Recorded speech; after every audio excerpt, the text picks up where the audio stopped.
Cavalier warmed up nicely for the playoffs, the Jugglists did the business at home, and Tivoli just made it by the skin of their teeth. But we start one place and one place only, and that's at Everettville Community Centre, where Mount Pleasant showed their hosts no mercy. This is Match Week 39 Review Show. Yes people, welcome back to Champion Fan, and we finally arrived at the end of the regular season. It was a big day with lots on the line.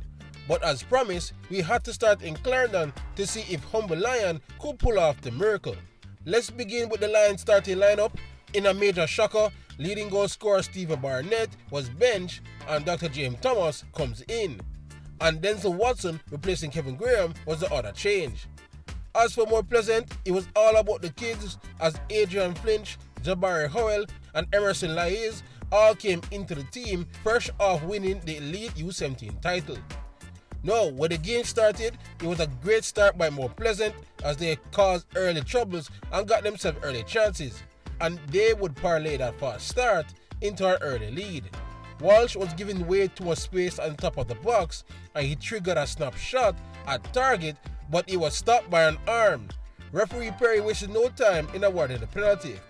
Walsh himself would take it, but it was excellently saved by Glenroy Summers, but the rebound fell kindly for Walsh, who tucked it home for his first in the Mount Pleasant Blue. 1-0 to the visitors. Of course, needing a 3 point to stand any chance for survival, Humble Lion quickened their play, but Mount Pleasant remained quite comfortable in defense. From there, for the next 20 to 25 minutes, the game was basically a stalemate as both teams were cancelling each other out.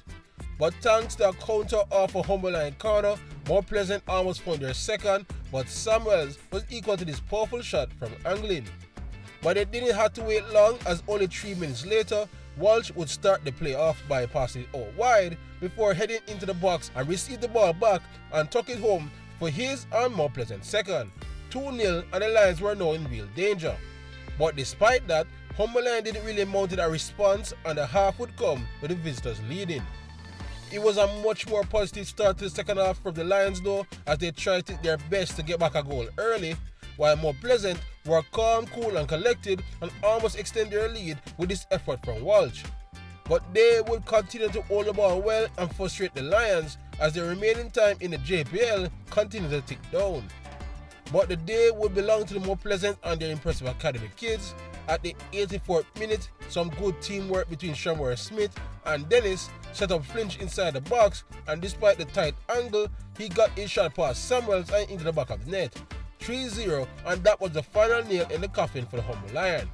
But their misery wasn't quite over just yet, as Daniel Green would get on the score sheet himself with his strike in the 88th minute. The game would not end long after that, and Humble Lion were officially relegated. So a tough loss for the home team, but how was the game in terms of stats? No surprise, Mount Pleasant had more possession with 63%, but I was more surprised about how much they dominated in terms of total shots when they made 17 attempts compared to Lions 7.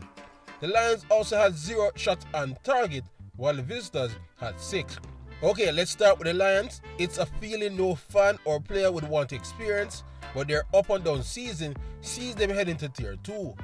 This game was also bizarre in many factors, including coach Alex Thomas' choice to bench leading goal scorer Stephen Arnett.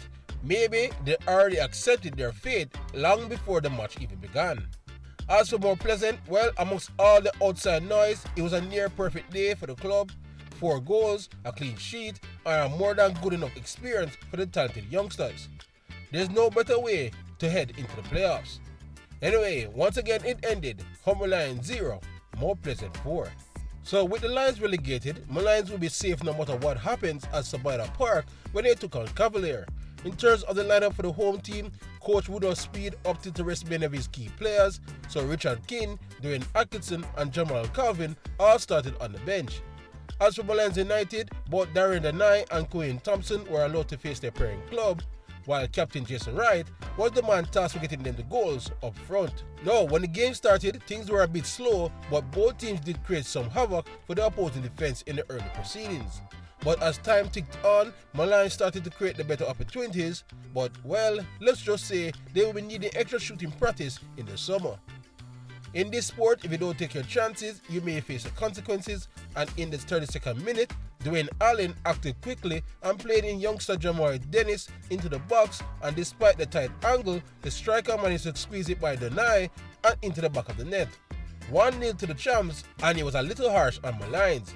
But at least they responded well and would find a goal of their own right before the halftime break. A decent team build-up play at the top of Cavalier's box saw the ball reach all the way to the far post for Rashawn Livingston, who cracked a low shot at Jadine White near post, and it went in. 1-1, and finally they took one of their chances. Second half though, and the pace of the game dipped even further as both teams were just going through the motion, but things will rev up again in the 58th minute.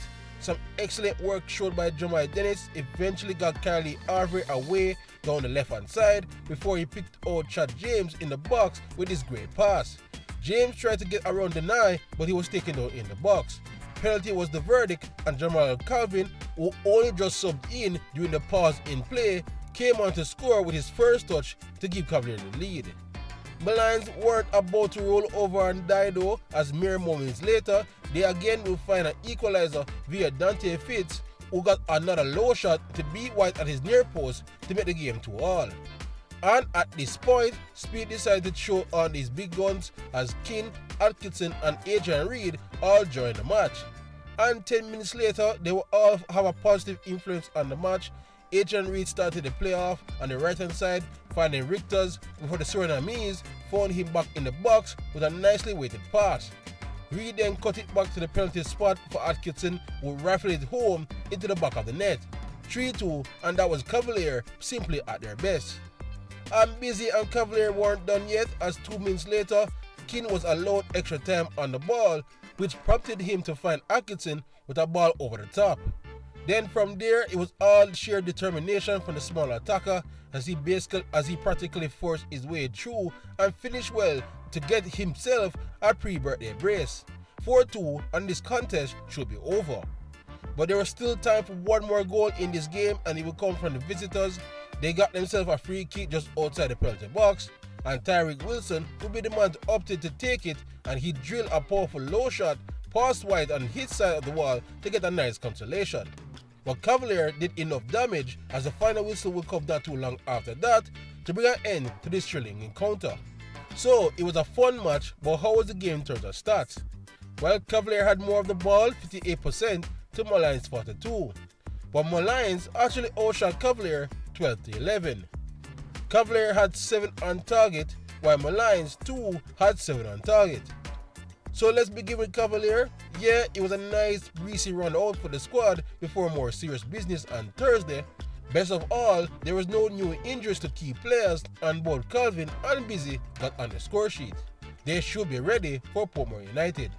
As for Molynes United, well, luckily, Molynes were worse on the day, or this result would have been a real heartbreaker. But this match was the right reflection of their entire season. They showed some promise at times, but that defense ultimately was too weak for them to do anything special.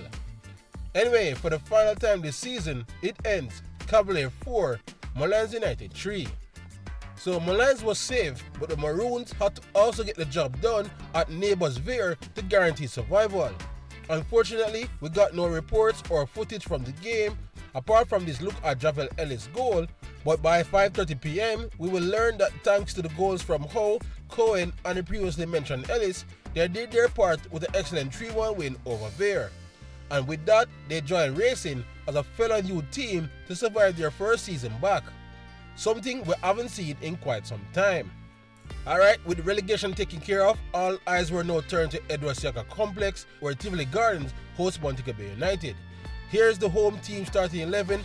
Coach Jerome Waite only made 2 changes, as Barton Bryce replacing Malik Cockins and Steve Clark replacing Roshane Oldfield.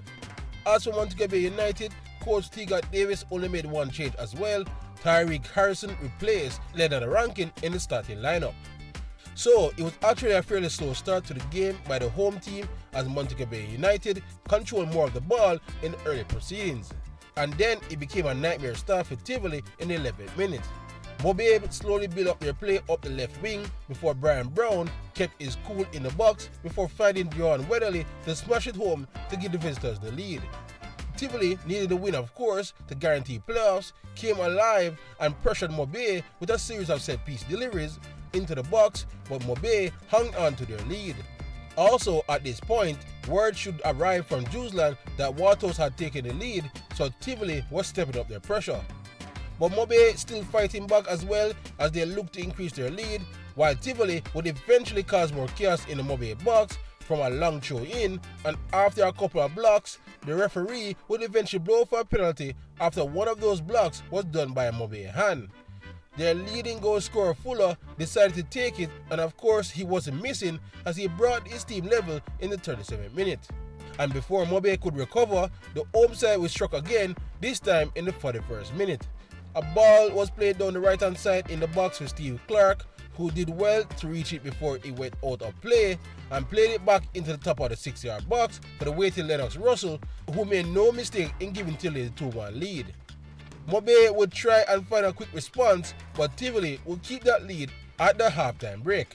At the start of the second half, Coach Davis brought on Owain Garden and Malachi Douglas as he hoped to spark a comeback, and for the most part, they edged Tivoli in the run of play.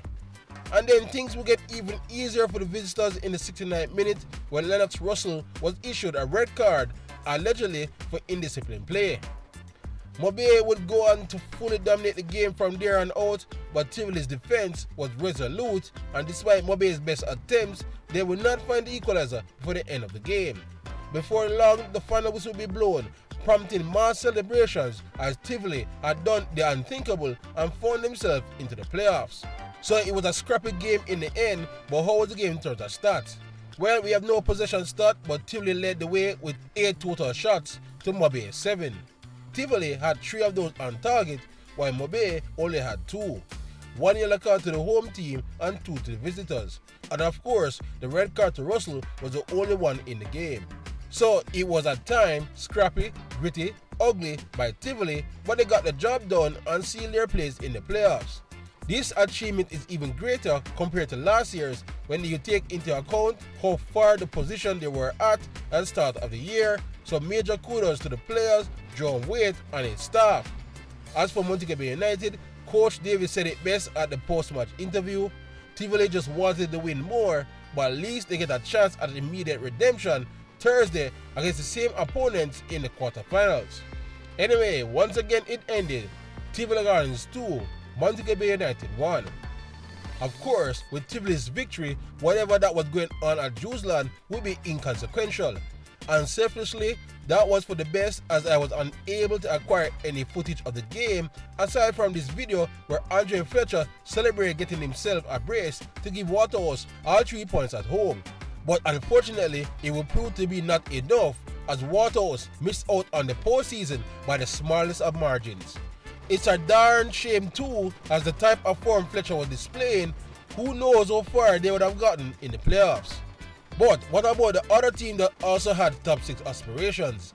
Racing entered this match with the distraction of the more pleasant drama hanging over their head, as a late ruling may give them 3 points, meaning that if they get the victory in the last Portmore derby, they had a chance of swiping the top 6. But unfortunately for them, Portmore United were in a given mood, and thanks to a much needed brace from Romario Guthrie, Racing was handed a 2-0 defeat at Fernita Park. So their impressive season was cut short, while Portmore United were up for Cavalier with much needed goals from their attackers.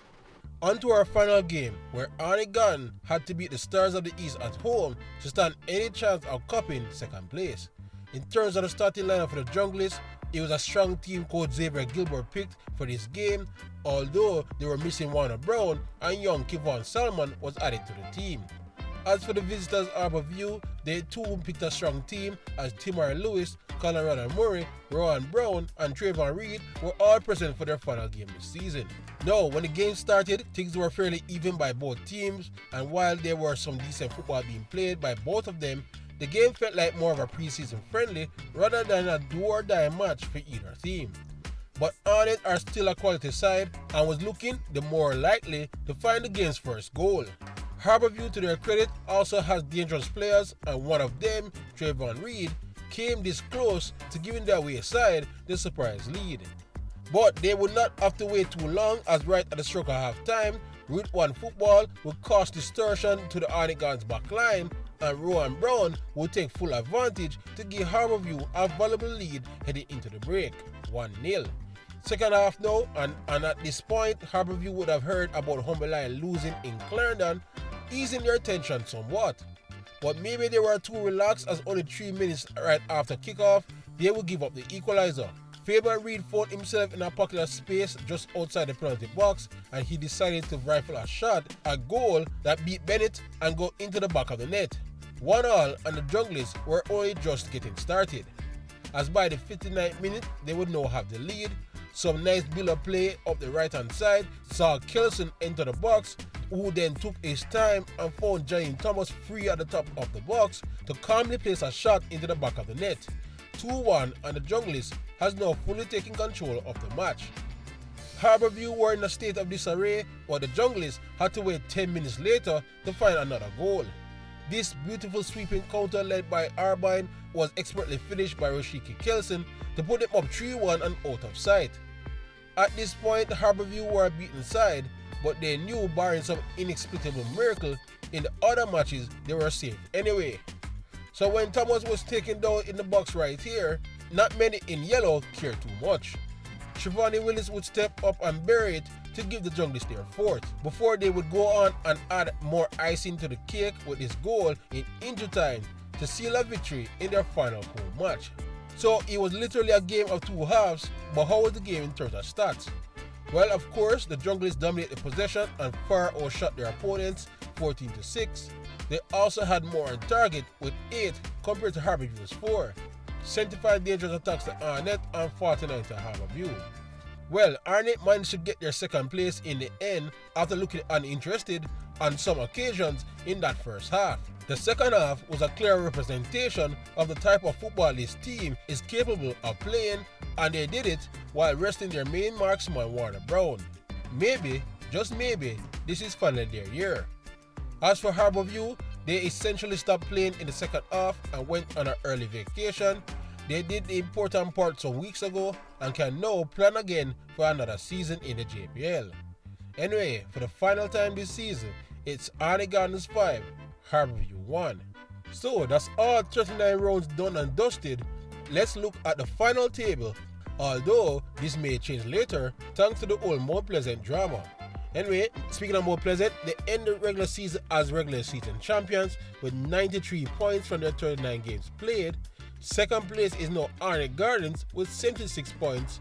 Mobe dropped to third with 75 points. Cavalier held steady in fourth with 69 points.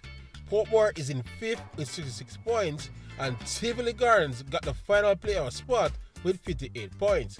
The same amount as 7th place Waterhouse, who cruelly missed out thanks to goal difference. Racing had an impressive first season in the JPL, in 8th place with 51 points. Some distance behind them was their tier 2 brethren, Chabaton Maroons, with 37 points. Dumbo only dropped to 10th, but they were safe with 37 points. Harbourview were also safe with 36 points. And Molynes United, 35 points, was enough to keep them in the league. Molynes and Bear Phoenix United will play their football next season in Jamaica's Tier 2. So which means that the best part of the season is coming up next. It's playoff time, which starts on Thursday with these two matchups on screen. We will have more on both matchups in our preview tomorrow. Otherwise, thank you for watching. Please like, subscribe and share as we look to keep you all up to date leading up to the final on May 23rd. Otherwise, with great JPL content, you're already at the right place. Jump fan. YouTube, big up yourself.